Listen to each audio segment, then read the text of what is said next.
அனைவருக்கும் வணக்கம். Option tricky trade channel மூலம் உங்களை சந்திப்பதில் மிக்க மகிழ்ச்சி அடைகிறேன். நான் உங்கள் சந்தோஷ். நான் செபியில் பதிவு பெற்ற பங்கு ஆலோசகர் கிடையாது. இது பயிற்சிக்கான வீடியோ. எந்த பரிந்துரையும் நாம் செய்வது இல்லை.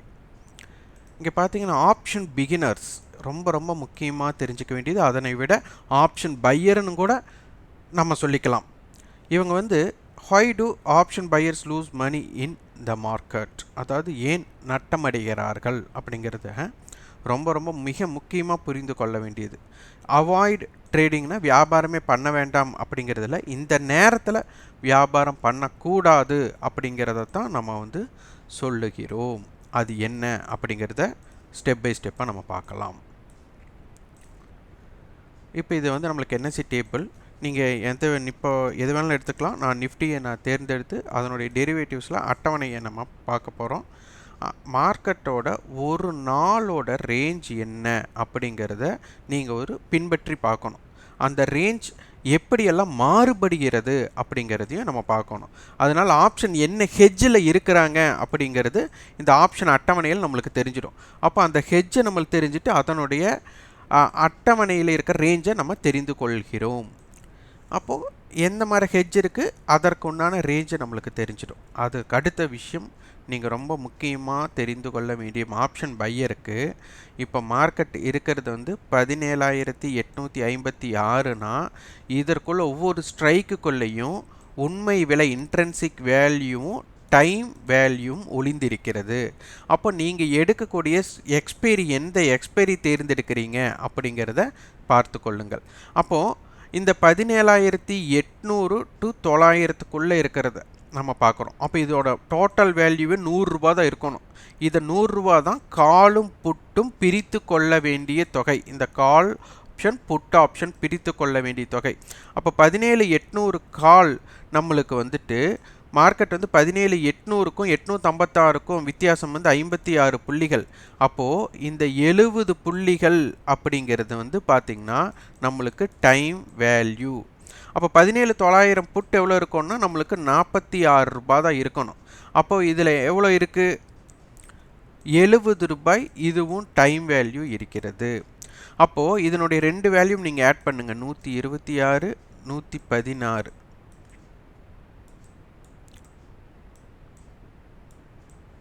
242 ரூபா. அப்போ இந்த 242 ரூபாயில் நம்மளுக்கு 100 ரூபாய் கழிச்சிட்டோம்னா 142 ரூபா வரும். இந்த டைம் வேல்யூவை இவங்க 0 செய்ய வேண்டும். அதுதான் இந்த ஆப்ஷனுடைய முழு அர்த்தமே. அப்போ இதை தெரிஞ்சுக்கிட்டிங்கன்னா இந்த 142 ரூபாய் 0 பண்ணக்கூடிய இடம். அப்போது காலையில் நம்மளுக்கு 9:15 நம்மளுக்கு 3:30 வரை நம்மளுக்கு வர்த்தக நேரம் இருக்குது. அப்போ இதில் ஃப்ரெஷ் ப்ரீமியம் அப்படின்னு சொல்லுவாங்க. இந்த ஃப்ரெஷ் ப்ரீமியம்னா நீங்கள் நினைத்தது அப்படியே நடக்கக்கூடிய வாய்ப்பு அமையும் போது அதனுடைய ப்ரீமியம் அப்படியே கிடைக்கும். அதோடைய நேரம் பார்த்திங்கன்னா 9:15 10 மணி வரை. இந்த நேரத்தில் தான் ஆப்ஷன் பையருக்கு மார்க்கெட்டோட மூமெண்ட்டுக்கு தகுந்த மாதிரியே இவங்க மாறும். மார்க்கெட்டை ஹை பிரேக் ஆகுது அப்படின்னா நீங்கள் தேர்ந்தெடுத்த ஆப்ஷனும் ஹையை பிரேக் பண்ணும். ஆனால் 10 மணிக்கு மேலே மார்க்கெட்டே ஹை பிரேக் பண்ணாலும் கால் ஆப்ஷன் ஹையை பிரேக் பண்ணாது. அதே மாதிரி மார்க்கெட்டே லோவை பிரேக் பண்ணாலும் புட் ஆப்ஷன் ஹையை பிரேக் பண்ணாது. அந்த டைம் 10 மணிக்கு மேலே. இது நீங்கள் ஒரு ஆய்வு செஞ்சு பார்த்தீங்கன்னா உங்களுக்கு புரியும். நிறைய பேர் சொல்லுவாங்க 10 மணிக்கு மேலே நீங்கள் வர்த்தகம் மேற்கொள்ளுங்க அப்படின்னு சொல்லுவாங்க. ஆனால் 9:15 10 மணிக்குள்ளே வர்த்தகம் செய்யாதீங்கன்னு சொல்லுவாங்க. நிறைய பேர் அப்படி தான் சொல்லுவாங்க. ஆனால் அதை இதை புரிந்து கொண்டவர்கள் 10 மணிக்கு மேலே ஆப்ஷன் பை பண்ணுறதையே தடுத்துடணும், அதாவது தவிர்க்கணும். முடிந்த அளவு என்னென்னா ஆப்ஷன் பையராக இருக்கிறவங்க 10 மணிக்குள்ளே 10 மணிக்கு மேலே மார்க்கெட்டை பார்க்குறத அவாய்ட் பண்ணிட்டாலே போதும். ஏன்னா டைம் டீக்கே கரையான் போல் சின்னதாக அரிச்சு மார்க்கெட்டே மூமெண்ட் ஆனாலும் உங்களுக்கு உண்டான ப்ரீமியத்தை கொடுக்க மாட்டாங்க. இதை நீங்கள் பூர்வமாக நீங்கள் உணர்ந்தால்தான் இது புரியும். அப்போது மார்க்கெட்டோடது பார்த்திங்கன்னா 9:15 10 மணிக்குள்ளே ஒரு இம்பேக்டட் மூமெண்ட் மேலே கீழே எப்படி வேணாலும் மூமெண்ட் இருக்கலாம். அதற்கப்புறம் 2 மணிக்கு மேலே ஒன் சைடு மார்க்கெட் சில டைம் அமையும். அப்போது இந்த ஒன் சைடு மார்க்கெட் இருக்கிற நேரத்தில் தான் ஆப்ஷன் பையருக்கு இது வாய்ப்பாக அமையும். இந்த இன்பிட்வீன் 10 மணியிலிருந்து இந்த 2 மணிக்குள்ளே பாருங்கள் நிறைய ஒரு சைடுவே மூமெண்ட்டுக்குள்ளே தான் இருக்கும்.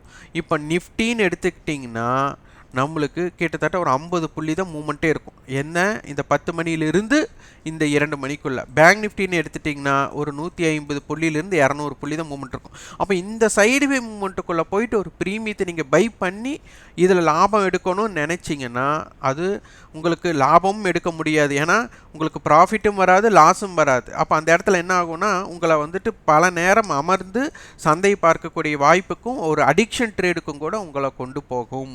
அதனால் உங்களை அடிமையாக்கக்கூடிய நேரம் 10 மணியிலிருந்து 2:30 மணி வரை. ஆப்ஷன் பையர் அப்படிங்கிறவங்க ஒரு முக பயணம், ஒன்று ஏறணும் இல்லைன்னா இறங்கணும், அந்த மாதிரி இருக்க இந்த சைடுவே மூமெண்ட்டுக்குள்ளே போனீங்கன்னா ஆப்ஷன் பையர் அப்படிங்கிறவங்க நீண்ட நாள் சந்தையில் இருக்க முடியாது. இதில் மாற்று கருத்து இருக்கிறவங்க உங்களுடைய கருத்துக்கு, உங்களுடைய அனுபவத்துக்கு அதை பின்பற்றுங்க. ஆனால் இதை பின்பற்றுங்கள் நான் சொல்ல வரல. இதனை ஆய்வு செஞ்சு பார்த்து நீங்கள் முடிவெடுத்து கொள்ளுங்கள் அப்படின்னு நம்ம சொல்கிறோம். இது தீர்க்கமாக நம்ம சொன்ன விஷயம் கிடையாது. அதனால் 9:15 10 மணிக்குள்ளே எப்படி ஆப்ஷன் ப்ரீமியமோட ஆக்ஷன் செயல்பாடுகள் இருக்குன்னு பாருங்கள். 10 மணிலிருந்து 2 மணிக்குள்ளே எப்படி மார்க்கெட்டோட மூமெண்ட்டுக்கு இந்த ஆப்ஷனுடைய ப்ரீமியம் ஆக்ஷன் ஆகுதுன்னு பாருங்கள். அடுத்து 2 மணிக்கு மேலே எப்படி ஆக்ஷன் ஆகுதுன்னு பாருங்கள். இதை பிரித்து பார்க்கக்கூடிய வாய்ப்பு இருந்துட்டால் நீங்கள் 10 மணிலிருந்து 2:30 வரை வர்த்தகம் செய்யாமல் இருந்துட்டாலே நீங்கள் உங்களுடைய முதலீட்டை காப்பாற்றக்கூடிய வாய்ப்புகள் மிக அதிகமாக இருக்கும். ஏன்னா இந்த நேரத்தில் தான் 10 மணிலிருந்து 2 மணிக்குள்ளே தான் ஃபால்ஸ் பிரேக் அவுட் நிறைய கொடுப்பாங்க. அப்போ என்ன ஆகும்னா நம்மளை ட்ரேட் பண்ணுற இன்டென்ஷன் நம்மளுக்குள்ள வளர்ந்து கொண்டே இருக்கும். அதே போல் இம்ப்ளைடு வாலட்டிலிட்டி அப்படின்னு இருக்குது. இது சந்தையில் இருக்கிற ஆர்வத்தை தூண்டக்கூடியது. இது நம்மளுக்கு சராசரியாக நீங்கள் பின்பற்றி பாருங்கள். இதுதான் நம்ம இருக்குன்னு சொல்ல, சராசரியாக நீங்கள் பார்த்துட்டு வந்தீங்கன்னா ஒரு 15 சம்திங்கில் தான் இருக்கும். ஆனால் இது ஒரு 10க்கு கீழே சென்றாலோ இல்லை 20க்கு மேலே சென்றாலோ அது 20க்கு மேலே செல்லுதுன்னா ஆர்வம் அதிகமாக இருக்கிறாங்க, பங்கு சந்தையில் ஈடுபடுபவர்கள் அதிகம் அப்படிங்கிறது அர்த்தம். 10க்குள்ளே கீழே போயிடுச்சுன்னா இந்த மாதிரியில் இருந்ததுன்னா பங்கு சந்தையில் ஆர்வமாக வியாபாரம் செய்யக்கூடாது. அதாவது லோ வேல்யூம் அப்படிங்கிறது இதனுடைய பொருளாக அமையும். இங்கே என்னென்னா ஒரு 10 ரூபா பொருளை 8 ரூபாய்க்கு விற்கிற மாதிரி நீங்கள் நினச்சிக்கலாம். இதே 20க்கு மேலே இருந்ததுன்னா 10 ரூபா பொருளை 20 ரூபாய்க்கு விற்கிறாங்கன்னு அர்த்தம். அப்போ அதனுடைய தாக்கம் எப்படி இருக்கும்? அப்போ இதை பையருக்கு எப்படி இருக்க போகுது, செல்லருக்கு எப்படி இருக்க போகுது அப்படிங்கிறத பிரித்து பார்க்கணும்.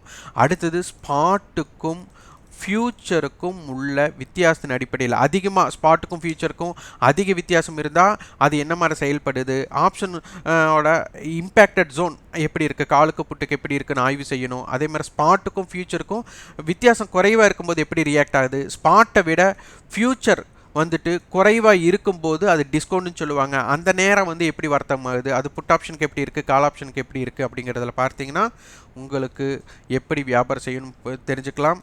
ஐவி குறைவாக இருக்கிற வரை உங்களுக்கு ஒரு பிடிஎஸ்டி எடுக்கிறதையும் தவிர்க்க வேண்டிய சூழ்நிலை வரும். ஏன்னா ஒரு பெரிய கேப் டவுனுங்கிறது வாய்ப்புகள் குறைவு, வாய்ப்பே இல்லைன்னு சொல்ல வரல, வாய்ப்புகள் குறைவு அப்படிங்கிறத சொல்கிறோம். முக்கியமாக இதை ட்ரேடை அவாய்ட் பண்ணிக்கிறது புத்திசாலித்தனம். ஏன்னா சில சமயம் ஒரு 10 ட்ரேட் எடுத்திங்கன்னா ஒரு ட்ரேடு தான் இம்பேக்ட் கொடுக்கும், மீதி 9 ட்ரேடு இம்பேக்டே கொடுக்காது. அப்போ அதனால் நம்மளுக்கு எது வேணாலும் நடக்கலாம் அப்படிங்கிற ஒரு காரணினால் இந்த மாதிரி இருக்கும்போது ஆப்ஷன் பையராக நீங்கள் உங்களோட இம்பேக்டை கொடுக்கறது ரொம்ப ரொம்ப தப்பு. இந்த இடத்துல செல்லிங் பண்ணுறதும் தப்பு தான். ஏன்னா ப்ரீமியம் கரைவி ஆல்ரெடி ப்ரீமியமே இருக்காது. இப்போ இதே பார்த்திங்கன்னா ஒரு வாரத்திற்கு முன்பு பார்த்தீங்கன்னா கிட்டத்தட்ட 25 இருந்தது. அப்போது அடுத்த மணி 17,850 பார்த்தீங்கன்னா இப்போ 98 ரூபா இருப்பாங்க. ஆனால் அந்த டயத்தில் பார்த்தீங்கன்னா 150 ரூபாய் 200 ரூபாயும் கூட இருந்திருப்பாங்க. அப்போ அந்த மாதிரி ப்ரீமியம் கரைவுக்கும் ப்ரீமியமே இல்லாமல் இடத்துல போய் நம்ம ஆப்ஷனை செல் பண்ணுறதும் நம்மளுக்கு வாய்ப்புகள் எப்படி அப்படிங்கிறத பார்த்து கொள்ளணும். அதனால் ஆப்ஷன் பையர் அப்படிங்கிறவங்க இந்த இம்ப்ளைடு வாலட்டிலிட்டி பார்த்துக்கோங்க, ஆப்ஷனுடைய அட்டவணை பார்த்து கொள்ளுங்கள். அதை விட ஐவி குறைவாக இருக்கும்போது ஆப்ஷன் வியாபாரம் செய்கிறதே தவிர்க்கணும். அப்புறம் பிரித்து பாருங்கள், 9:15 10 மணிக்குள்ளே ஒரு ஃப்ரெஷ் ப்ரீமியம் சொல்கிற ட்ரேட் எப்படி இருக்குது, 10 மணிலிருந்து 2 மணி வரை எப்படி இருக்குது, 2 மணியிலிருந்து 3:30 வரை எப்படி இருக்குன்னு பிரித்து பார்த்து வியாபாரம் செய்ய கற்றுக்கொள்ளுங்கள் ஆப்ஷன் பையருக்கு. இது அனைத்துமே உங்களுடைய ஆய்வுக்கு உட்படுத்துகிறோம். ஆனால் நம்மளுக்கு 10 மணியிலிருந்து 2 மணிக்குள்ளே வியாபாரத்தை தவிர்ப்பது சிறப்பு அப்படிங்கிற ஆலோசனையும் மட்டும் கொடுக்குறோம். இது தீர்க்கமாக சொல்லலை, நீங்கள் ஆய்வு செய்து முடிவு பண்ணிக்கோங்க.